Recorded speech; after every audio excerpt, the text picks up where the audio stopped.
सीमांचल बिहार के सत्ता की वो सीढ़ी है जिसे सब पाना चाहते हैं। एनडीए हो, महागठबंधन हो या ओवैसी हो, सब के सब सीमांचल पर कब्जा जमाना चाहते हैं, क्योंकि सीमांचल की 24 सीटें विधानसभा चुनाव में काफ़ी ज़्यादा निर्णायक होती हैं और इसीलिए सब के सब अपना जोर लगा रहे हैं। आज हम उन्हीं 24 सीटों पर बात करेंगे कि इतिहास में उन 24 सीटों पर किस पार्टी का या किस गठबंधन का दबदबा रहा है और इस बार क्या समीकरण बन रहे हैं, इस बार सीमांचल के अंदर कौन सी हॉट सीटें हैं और इस बार किस किस बड़े उम्मीदवार सीमांचल में अपनी पहचान बना रहे हैं। अगर हम सीमांचल की बात करें तो सीमांचल एक मुस्लिम बाहुल्य क्षेत्र है जहाँ पर लगभग 47% आबादी मुस्लिम है। सीमांचल के अंदर 4 ज़िले आते हैं, अररिया, कटिहार, किशनगंज और पूर्णिया। अगर हम अररिया की बात करें वहाँ पर 41% मुसलमान हैं, कटिहार की बात करें कटिहार में 42%, किशनगंज में बात करें किशनगंज में 67% और पूर्णिया में बात करें तो 37% मुसलमान हैं। पूर्णिया से पप्पू यादव बहुत बड़े सांसद भी हैं जो लगातार चर्चा में रहते हैं। अगर हम अब इतिहास की बात करें, 2020 की बात करें तो 2020 में एनडीए मतलब बीजेपी और जेडीयू ने मिलकर 24 में से 12 सीटें जीती थी। आरजेडी ने भी 1 जीती थी, कांग्रेस ने भी 5 जीती थी, सीपीआईएम ने भी 1 जीती थी और 5 जीती थी ओवैसी ने उस साल एंट्री मारकर सबको चौंका दिया था। पर उसके बाद आरजेडी ने ओवैसी को ही चौंका दिया क्योंकि उनकी जो पार्टी है AIMIM, उसके 5 में से 4 विधायकों को आरजेडी ने तोड़ दिया और अपने पाले में लिया, जो ओवैसी के लिए बहुत बड़ा झटका था। शायद इसी कारण से इस बार उन्होंने 2025 के विधानसभा चुनाव में राजद के कहने पर भी महागठबंधन में शामिल नहीं हुए।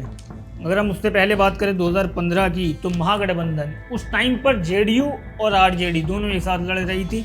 उन दोनों ने मिलकर 24 में से लगभग 17 सीटें जीती थी। कांग्रेस 8 पर थी, आरजेडी 3, जेडीयू 6 और बीजेपी ने 6 सीटें जीती थी और 1 सीटें सीपीआईएम के खाते में गई थी। उससे पहले अगर हम बात करें तो उस टाइम पर एनडीए के अंदर जेडीयू और बीजेपी साथ में लड़ रही थी, दोनों ने मिलकर 17 सीटें जीती थी। बीजेपी 13 जीती थी, जो एक बड़ी बात है क्योंकि वो मुस्लिम बाहुल्य क्षेत्र है। कांग्रेस ने भी 3 जीती थी, 1 आरजेडी ने जीती थी। अगर इसके अलावा हम अब हॉट सीटों की बात करें कि वहाँ पर हॉट सीट कौन कौन सी हैं, तो सबसे पहले आती है आमोर जो सीट है वो इसलिए हॉट सीट है क्योंकि वहाँ से जो बिहार AIMIM के अध्यक्ष हैं अख्तरुल ईमान, वो उनकी सीट है। वो अभी वर्तमान में भी वहाँ से विधायक है एकमात्र उनके, और वो उनकी सेफ सीट है। पर इस बार उनके टक्कर में जेडीयू से रबा जफर और कांग्रेस पार्टी से अब्दुल जलील मस्तान उतर रहे हैं मैदान में, तो हो सकता है कि इस बार उनको टक्कर देखने को मिल जाए इस सीट पे।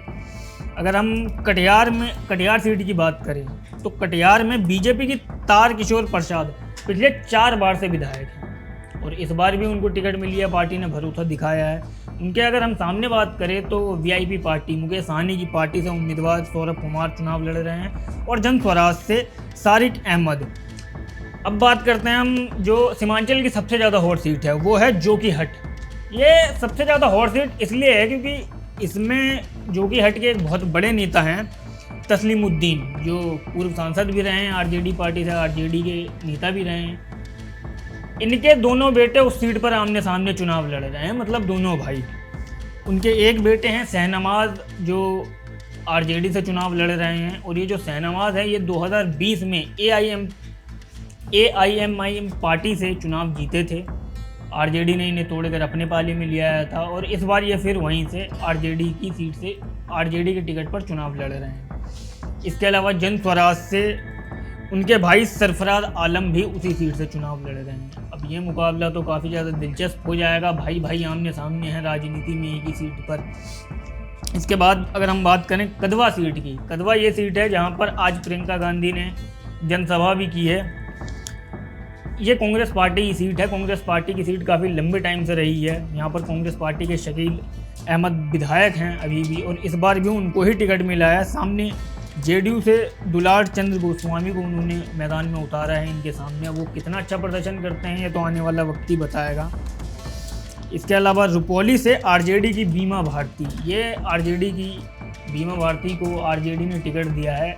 2020 में जो बीमा भारती है वो जेडीयू पार्टी में थी, उन्होंने उनको विधायक बनाया, पर 2024 का जब लोकसभा चुनाव आया तो उन्होंने विधानसभा से इस्तीफा दे दिया था और आरजेडी का दामन थाम लिया था। आरजेडी ने उन्हें सांसद का टिकट दिया था पप्पू यादव के सामने पूर्णिया से, पर पप्पू यादव के सामने उनकी हार हो गई और अब वो आरजेडी की टिकट पर फिर रुपौली से चुनाव लड़ रही है। अगर इसके अलावा हम बात करें 2025 के चुनाव में सीट शेयरिंग की कि सीमांचल में दोनों गठबंधनों ने किस तरीके से सीट शेयरिंग की है, तो बीजेपी 12 सीटों पर लड़ रही है, जेडीयू 10 पर, चिराग पासवान की पार्टी एलजेपी 1 पर, आरएलएम उपेंद्र कुशवाहा की पार्टी 1 पर। महागठबंधन में बात करें तो आरजेडी 13 पर लड़ रही है क्योंकि उनका MY फैक्टर काम आ सकता है, कांग्रेस 8 पर लड़ रही है, सीपीआई 2 पर, वीआईपी 1 पर, और इसमें भी एक सीट ऐसी है जिस पर फ्रेंडली फाइट है। अब सबसे बड़ा सवाल ये है कि एनडीए की तरफ से बीजेपी जो एक हिंदुत्व वाली पार्टी है, मुस्लिमों के हमेशा विरोध में रहती है, वो मुस्लिम बहुल क्षेत्र में लगभग 12 सीटों पर लड़ रही है, 24 में से लगभग आधे सीटों पर। तो ये बहुत बड़ा दाव है और कहीं ना कहीं बीजेपी को ऐसा लगता है कि शायद वो दाव इनका सही हो भी जाए, क्योंकि इनका ट्रैक रिकॉर्ड काफ़ी अच्छा रहा है। पिछले साल भी बीजेपी 8 सीटें जीती थी सीमांचल के अंदर, और इस बार भी चुनाव से पहले पूर्णिया में नरेंद्र मोदी ने 40,000 करोड़ का शिलान्यास किया है तमाम योजनाओं का, साथ ही पूर्णिया एयरपोर्ट का भी उद्घाटन किया है। आज अमित शाह देश के गृह मंत्री, उन्होंने भी कटिहार और पूर्णिया में रैली की है जो शायद कहीं ना कहीं इम्पैक्टफुल हो जाए। साथ ही सीमांचल के अंदर उन्होंने घुसपैठियों का बहुत बड़ा मुद्दा बना रखा है। घुसपैठिए का मुद्दा बीजेपी का बिहार में बहुत बड़ा मुद्दा रहा है, जिसकी वजह से SIR भी हुआ था, और इस घुसपैठिए के मुद्दे पर शायद बीजेपी को बहुत ज़्यादा फायदा हो जाए, क्योंकि जो मुस्लिम वोट है वो महागठबंधन और असदुद्दीन ओवैसी के बीच में बट जाता है, और जो बाकी बचा वोट है वो एक तरफ एनडीए को मिल जाता है। शायद इस तरीके से भाजपा को सीमांचल में ज़्यादा फायदा हो जाए। अब सीमांचल किसके हाथ जाता है ये तो आने वाले दिनों में पता चल जाएगा। 11 तारीख को सीमांचल की 24 सीट पर वोटिंग है, 14 तारीख को चुनाव के परिणाम आने वाले हैं। अब इस बार भी सीमांचल सत्ता की सीढ़ी बनती है नहीं बनती है, अभी तो 14 तारीख को परिणामों के बाद पता चल जाएंगे। बाकी आपको ये जानकारी कैसी लगी हमें कमेंट में ज़रूर बताएं। वीडियो को लाइक करें, शेयर करें और पॉलिटिकल पंचायत को सब्सक्राइब करना ना भूलें।